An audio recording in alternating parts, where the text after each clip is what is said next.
طالب 85 سال کی عمر میں بھوک، پیاس، پریشانی، رسول اللہ کی حفاظت اور چھوٹے بچوں کے لیے مشکل وقت سے لڑتے رہے ہیں۔ رسول اللہ خود قبر میں اترے ہیں، اپنے ہاتھوں سے سیدہ خدیجہ کو قبر میں اتارا ہے۔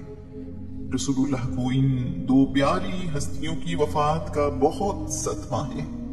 آپ نے اس سال کو عام الحزن یعنی غم کا سال قرار دیا ہے۔ آج کا عنوان، اس نبی کو ہم قیامت تک نہیں مانیں گے۔ کچھ لوگ رسول اللہ کو دیکھ کر بلند آواز میں کہے لگاتے اور مذاق اڑاتے ہیں۔ انہی میں سے ایک حارث بن قیس سہمی کہتا ہے، محمد اپنے ساتھیوں کو دھوکہ دے رہا ہے کہ مرنے کے بعد زندہ کیے جاؤ گے اور اچھے کام کرنے پر جنت ملے گی۔ یاد رکھو، مرنے کے بعد کوئی زندگی یعنی جزا و سزا نہیں ہے۔ ابو جہل کہتا ہے، ہم بنی مخزوم اور بنی عبد مناف یعنی بنی ہاشم برابر کے قبیلے ہیں، نیک نامی میں بھی ہم ایک دوسرے کے برابر رہے۔ ایسا کوئی کام نہیں جو بنی عبد مناف نے کیا ہو اور ہم اس میں پیچھے رہ گئے ہوں، یوں سمجھ لو کہ ہم برابر کے گھوڑے ہیں۔ آج وہ کہتے ہیں کہ ہمارے اندر ایک نبی آیا ہے جس پر اللہ کی طرف سے وحی آتی ہے۔ بتاؤ بھلا اس بات کا مقابلہ ہم کیسے کریں؟ خدا کی قسم، ہم قیامت تک اس نبی پر ایمان نہیں لائیں گے جو بنی عبد مناف یعنی بنی ہاشم سے ہو۔ ہم اس کی بات ہرگز نہیں مانیں گے۔ بنی زہرا کا سردار اخنس بن شریق ابو جہل سے تنہائی میں مل کر پوچھ رہا ہے، ابو الحکم، میں تم سے ایک بات پوچھتا ہوں، ہم دونوں کے سوا یہاں ہماری بات سننے والا کوئی تیسرا موجود نہیں، مجھے بتاؤ کہ محمد سچا ہے یا جھوٹا؟ ابو جہل اخنس کو بتا رہا ہے، خدا کی قسم، محمد سچا ہے، وہ کبھی جھوٹ نہیں بولتا۔ لیکن جب قصی کی اولاد لیوا، حجابہ، ندوہ اور سقایا کے ساتھ نبوت بھی لی جائے تو باقی قریش کے لیے کیا بچا؟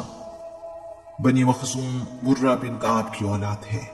قریش کے سردار ولید بن مغیرہ کو ریحانہ قریش یعنی قریش کا پھول کہتے ہیں۔ ولید یہ بات کھلے عام کہتا، میں قریش کا سردار، سب کی نظروں میں عزت دار، مال و دولت میں بھی محمد سے بہتر ہوں، کیا میرے ہوتے ہوئے محمد پر وحی آ سکتی ہے؟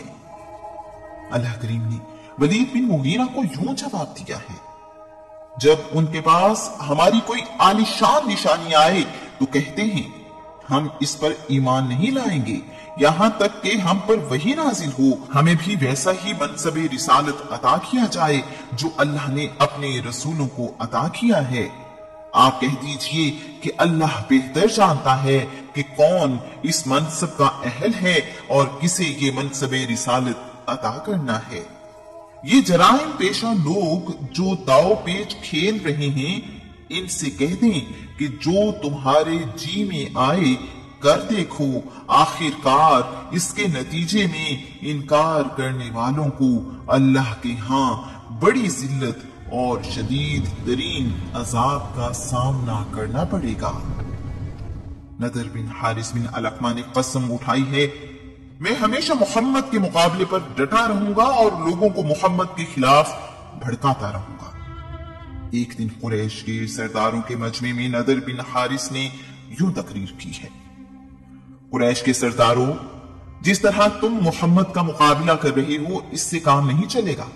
محمد تمہارے سامنے جوان ہوا، وہ تم میں سب سے زیادہ خوبیوں کا مالک ہے، بات کا سچا اور امانت دار ہے۔ جب عمر گزرنے پر اس کے بالوں میں سفیدی آنے کو ہے، تم اس کو جھوٹا، جادوگر، ساحر، کاہن، شاعر اور مجنون کہتے ہو۔ خدا کی قسم، میں نے جادوگروں، ساحروں، کاہنوں، شاعروں، مجنونوں کو دیکھا اور ان کی باتیں سنی ہیں۔ محمد میں ان جیسی کوئی بات نہیں ہے۔ تم پر جو مصیبت آئی ہے اس کا مقابلہ کرنے کے لیے کوئی